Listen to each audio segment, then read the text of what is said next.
Periodic property lecture 6A।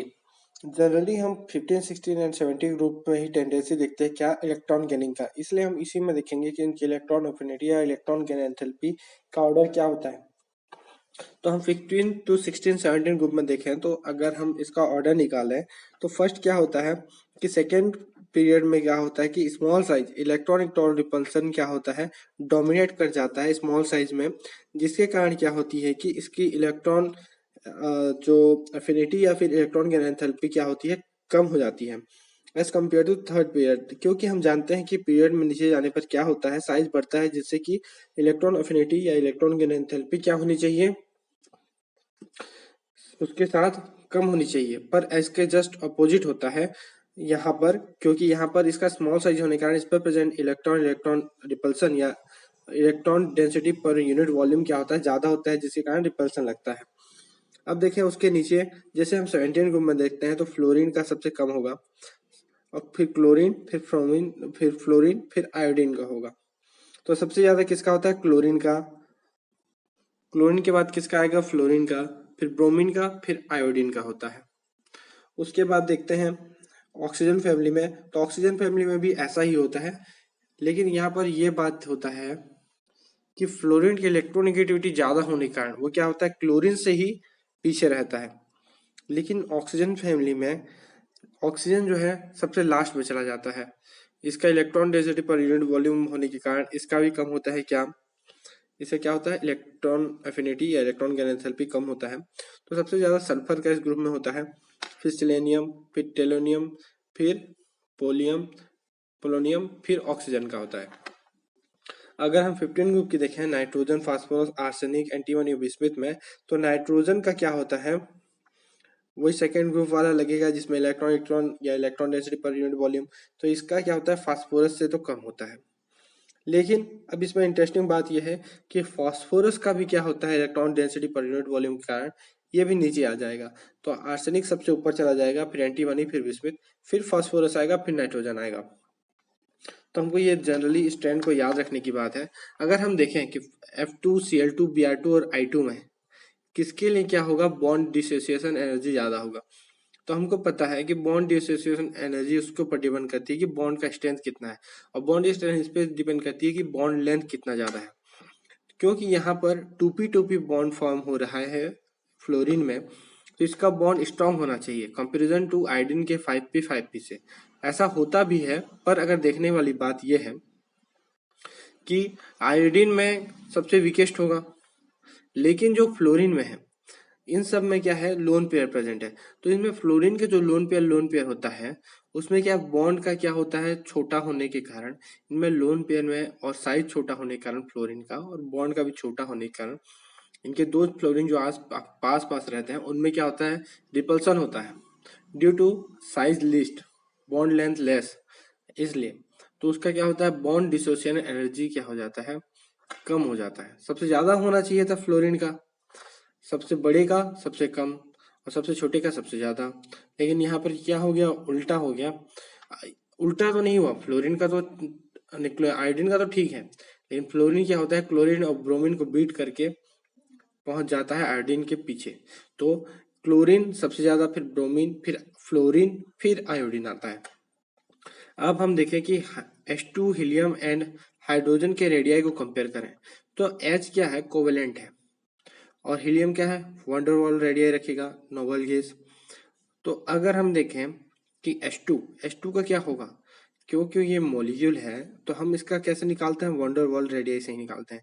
एक molecule से दूसरे मॉलिक्यूल की डिस्टेंस ज्यादा ही होगी, तो उसके बीच अगर हम वंडरवॉल रेडियाई निकालें, दोनों का रेडियस को कैलकुलेट करके और d/2 करके, R=d/2 करके, तो H2 का सबसे ज्यादा होता है, और उसके बाद हीलियम, फिर हाइड्रोजन का होता है। अगर हम देखें F2 एक्वस और क्लोरीन एक्वस में ऑक्सीडाइजिंग एजेंट कौन ज्यादा बेहतर है, क्योंकि हमने देखा कि इलेक्ट्रॉन गेन एंथैल्पी या फिर इलेक्ट्रॉन एफिनिटी क्लोरीन की फ्लोरीन से ज्यादा है। तो इस हिसाब से इसका ऑक्सीडाइजिंग एजेंट होने का चांसेस ज्यादा है। क्यों, क्योंकि वो क्या है, अच्छा इलेक्ट्रॉन एफिनिटी है, तो इजिली अपने आप को रिड्यूस करेगा, और किसी और को क्या करेगा, ऑक्सीडाइज करेगा। ऑक्सीडाइजिंग एजेंट क्या होते हैं, खुद इलेक्ट्रॉन लेके रिड्यूस हो जाते हैं और दूसरे को क्या कहते हैं, जिस किसी से इलेक्ट्रॉन लेते हैं उसको ऑक्सीडाइज कर देते हैं, पॉजिटिव चार्ज ला देते हैं उसमें। तो इसमें क्लोरीन का ज्यादा होना चाहिए था, पर क्या होता है क्योंकि यहाँ पर गैसियस फेज नहीं है, एक्वस फेज दिया हुआ है, तो हमको कंसिडर करना पड़ेगा कुछ क्राइटेरिया। पहले F2 गैसियस रखते हैं, तो उसका F2 का क्या कराना पड़ेगा, हमको बॉन्ड डिसोसिएशन कराना पड़ेगा। हमको क्या में चेंज करना है, इसको एक्वस में चेंज करना है और क्या करना है, रिड्यूस करना है। तो सबसे पहले हमको बॉन्ड डिसोसिएशन एनर्जी देनी पड़ेगी। तो उससे क्या होगा कि वो 2F गैसियस में बदल जाएगा, F2 से 2F में बदल जाएगा। अब ये 2F गैसियस क्या होगा, इलेक्ट्रॉन की एनालिसिस से इलेक्ट्रॉन लेके क्या करेगा F माइनस गैसियस में चेंज होगा। फिर इसको हाइड्रेशन एनर्जी देने पर क्या करेगा, ये F माइनस एक्वस में चेंज हो जाएगा। अब हम जानते हैं बॉन्ड डिसोसिएशन एनर्जी क्या होती है, पॉजिटिव होती है। किसी को भी तोड़ने के लिए हमको देना पड़ता है और इलेक्ट्रॉन की एंथैल्पी यहाँ पर, क्योंकि ये नॉन मेटल है तो यहाँ पर क्या हो गया, निगेटिव आ गया। इसका मैक्सिमम नॉन मेटल का निगेटिव ही रहता है, हम जानते हैं। और हाइड्रेशन निगेटिव ही है। तो अगर हम देखें क्लोरीन का, तो क्लोरीन का भी यही सेम प्रोसेस होगा। लेकिन देखने वाली बात यह है कि बॉन्ड डिसोसिएशन एनर्जी किसकी, क्लोरीन की ज़्यादा होती है, तो ये ज़्यादा पॉजिटिव है।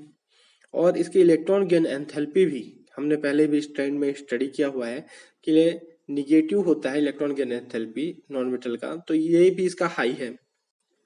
तो ऐसे कंडीशन में अगर ये गैसियस फॉर्म तक ही रहे तो ये तो ज़्यादा होना चाहिए, पर एक्वस में जाते ही इसका क्या हो जाता है, क्योंकि हम जानते हैं कि हाइड्रेशन के लिए क्या होता है एनर्जी, जिसका चार्ज ज़्यादा हो। तो यहाँ तो दोनों का चार्ज बराबर है, अपॉन साइज होता है hydration energy, hydration equal to charge upon size होता है।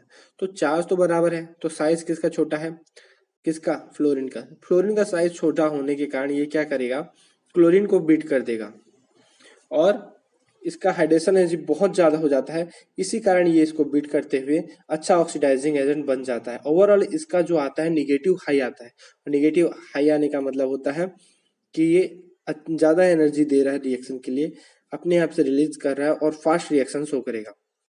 तो यहाँ पर हाई हाइड्रेशन एनर्जी रिलीज हो रही है, जिसके कारण F2 एक्वस क्या हो जाता है, F माइनस एक्वस जो होता है वो हाई क्या होता है, ऑक्सीडाइजिंग होता है। ये टॉप मोस्ट ऑक्सीडाइजिंग एजेंट है। अगर हम इलेक्ट्रोकेमिकल को भी स्टडी करें तो ये टॉप में आता है। और क्योंकि गैसियस में हाइड्रेशन एनर्जी इन्वॉल्व नहीं होता, इसलिए क्लोरीन क्या होता है, फ्लोरीन गैसियस से आगे आ जाता है। अगर हम लिथियम के एक्वस और सीजियम के एक्वस के रिड्यूसिंग एजेंट की बात करें, अब रिड्यूसिंग एजेंट क्या होते हैं कि जैसे ऑक्सीडाइजिंग एजेंट ने क्या किया, खुद को रिड्यूस किया इलेक्ट्रॉन लेके, ऐसे रिड्यूसिंग एजेंट क्या करते हैं, खुद इलेक्ट्रॉन छोड़ते हैं और खुद ऑक्सीडाइज हो जाते हैं। तो अगर हम देखें, अगर हम ग्रुप में नीचे की ओर चढ़े तो इलेक्ट्रॉन देने को हम किससे कैलकुलेट करते हैं, आयोनाइजेशन से। तो क्या करते हैं, ग्रुप में नीचे की ओर जाने पर आयोनाइजेशन एनर्जी क्या होती है, अच्छी होती है। और वो ज़्यादा अच्छे क्या होते हैं, हमको जानना चाहिए कि वो क्या होते हैं, सबसे ज़्यादा अच्छे रिड्यूसिंग एजेंट होते हैं। पर यहाँ पर देखने वाली बात थी कि यहाँ पर भी एक्वस के ऊपर कैलकुलेट करने बोला है, तो हमको इसमें फिर ध्यान देना पड़ेगा। लिथियम सॉलिड से सब्लिमेशन एनर्जी जो कि पॉजिटिव होता है, उसके थ्रू इसने क्या बनाया, लिथियम गैसियस। उसके बाद आयोनाइजेशन एनर्जी इसको दिया गया जिससे इसने पॉजिटिव बनाया। अब क्या हुआ, यहाँ हाइड्रेशन एनर्जी लगाई गई जहां पर ये बहुत ज्यादा निगेटिव है, बहुत ज्यादा हाई है क्योंकि इसका साइज छोटा है सीजियम से। तो यहाँ पर इसने फिर, क्योंकि ये छोटा था तो इसने क्या किया, सब्लिमेशन एनर्जी भी ज्यादा लिया और आयोनाइजेशन एनर्जी भी सीजियम से ज्यादा ही लिया। लेकिन यहाँ तक अगर हम देखते तो ये पॉजिटिव पॉजिटिव हाई था, किससे, सीजियम से। तो यहाँ तक तो अगर गैसियस फॉर्म में रहता तो सीजियम जीत जाता, क्योंकि कम पॉजिटिव है तो ये ज़्यादा अच्छा क्या होता, रिड्यूसिंग एजेंट होता। पर अगर हाइड्रेशन की कंपैरिजन करें, क्योंकि साइज इसका छोटा है, तो फिर हाइड्रेशन एनर्जी के लिए हम जानते हैं hydration equal to charge upon size होता है। तो इसने साइज फैक्टर से हाइड्रेशन एनर्जी बहुत ज़्यादा रिलीज की और निगेटिव में आके इसने क्या कर लिया, अपने आप को अच्छा रिड्यूसिंग एजेंट बना लिया। इसलिए लिथियम एक्वस टॉप में रहता है किसमें, रिड्यूसिंग एजेंट के रूप में। और इसी कारण सीजियम को ये बीट कर देता है। अदरवाइज अगर गैसियस फॉर्म में देखें तो सीजियम इससे बेटर रहेगा। तो हमने क्या देखा, लिथियम क्या होता है, एक्वस जो है मोस्ट रिड्यूसिंग पावर रखता है और F2 minus aqueous most oxidizing power रखता है।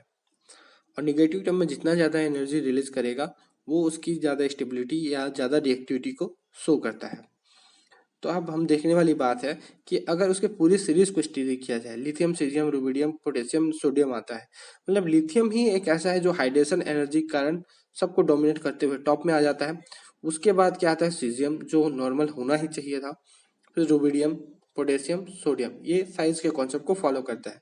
अगर हम देख रहे हैं कि यहाँ पर एक्वस एक्वस फॉर्म में क्यों देख रहे हैं, जनरली हम रिएक्शन को हम किस में देखते हैं, एक्वस फेज में, क्योंकि गैसियस फॉर्म में क्या होता है, मॉलिक्यूल दूर दूर में रहते हैं, इनका कोलिजन अच्छे से नहीं हो पाता, कोलिजन स्लो होता है जिससे रिएक्शन अच्छा नहीं कर पाता। इसलिए हम मैक्सिमम लैब में जो भी परफॉर्म करते हैं, किस में करते हैं, हम सारा का सारा परफॉर्म करते हैं लिक्विड फेज में या एक्वस फेज में। इसलिए हम इस सारी रिएक्शन को लिक्विड फेज में स्टडी कर रहे हैं। आगे का स्टडी हम नेक्स्ट लेक्चर में देखते हैं।